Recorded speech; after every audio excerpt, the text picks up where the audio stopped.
ദൈവനാമത്തിൽ മഹത്വമുണ്ടാകട്ടെ. നോമ്പിൻ്റെ 29-ാം ദിവസമായി എന്ന് തിരഞ്ഞെടുത്തിരിക്കുന്ന ചിന്താവിഷയം മുറിവുണക്കുക എന്നതിനെയാണ്. എന്താണ് മുറിവുണക്കുന്ന മരുന്ന്? യേശുവിൻ്റെ തിരുരക്തമാണ് മുറിവുണക്കുന്ന വിശുദ്ധ തൈലം. മുറിവേറ്റവൻ്റെ ചങ്കാണ് സുവിശേഷം, ആ ചങ്കിലെ തുടിപ്പാണ് സ്നേഹം. ലൂക്കോസ് 6-19 വാക്യത്തിൽ പറയുന്നു, അവരിൽ നിന്നും ശക്തി പുറപ്പെട്ട് എല്ലാവരെയും സുഖപ്പെടുത്തിയിരിക്കുന്നു. ഇന്ന് മുറിവുകൾ വ്യക്തിജീവിതത്തിലും സമൂഹത്തിലും സഭയിലും മനുഷ്യനുണ്ടാക്കുന്നു. എന്നാൽ മുറിവേറ്റവൻ മരുന്നായി മാറുന്നു, അവൻ എല്ലാ മുറിവുകളും ഉണക്കുന്നു. ഇന്ന് മുറിവുണക്കുക എന്നതിനെപ്പറ്റി 3 വിഷയങ്ങളാണ് ചിന്തിക്കാനായിട്ട് പോകുന്നത്. രോഗത്തിൻ്റെ മുറിവുണക്കുന്നവൻ. ഇന്ന് മനുഷ്യജീവിതത്തിൽ ഓരോരുത്തരും രോഗങ്ങൾ മൂലം കഷ്ടപ്പെടുകയാണ്, അവരുടെ സമാധാനം നഷ്ടപ്പെടുകയാണ്. എന്നാൽ നാം നമ്മെ തന്നെ ദൈവത്തിന് സമർപ്പിക്കുകയാണെങ്കിൽ നമ്മുടെ രോഗങ്ങൾക്ക് സൗഖ്യം ലഭിക്കും. 12 വർഷമായി സൗഖ്യം ലഭിക്കാതിരുന്ന രക്തസ്രാവക്കാരിക്ക് യേശുവിൻ്റെ വസ്ത്രം തൊട്ടപ്പോൾ സൗഖ്യം ലഭിച്ചത് നമുക്ക് കാണുവാനായിട്ട് കഴിയും. രണ്ടാമതായി, തകർച്ചയുടെ മുറിവുണക്കുന്നവൻ. നാം തകർച്ചയിൽ നിന്നും കരകയറണമെങ്കിൽ യേശുവിൻ്റെ സ്നേഹം എന്താണെന്ന് അറിയണം.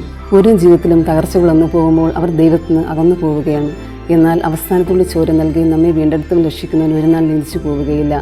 മൂന്നാമതായി, അപമാനത്തിൻ്റെ മുറിവുണ. കാനാവിലെ കല്യാണ വീട്ടിൽ വീഞ്ഞു തീർന്നു പോയപ്പോൾ അവർക്ക് വീട്ടുകാർക്ക് അപമാനം വരാതെ പച്ചവെള്ളത്തെ വീഞ്ഞാക്കി അവർക്ക് നഷ്ടപ്പെട്ടു പോയ സമാധാനം തിരികെ കൊടുത്തായി നമുക്ക് കാണുവാനായിട്ട് കഴിയും.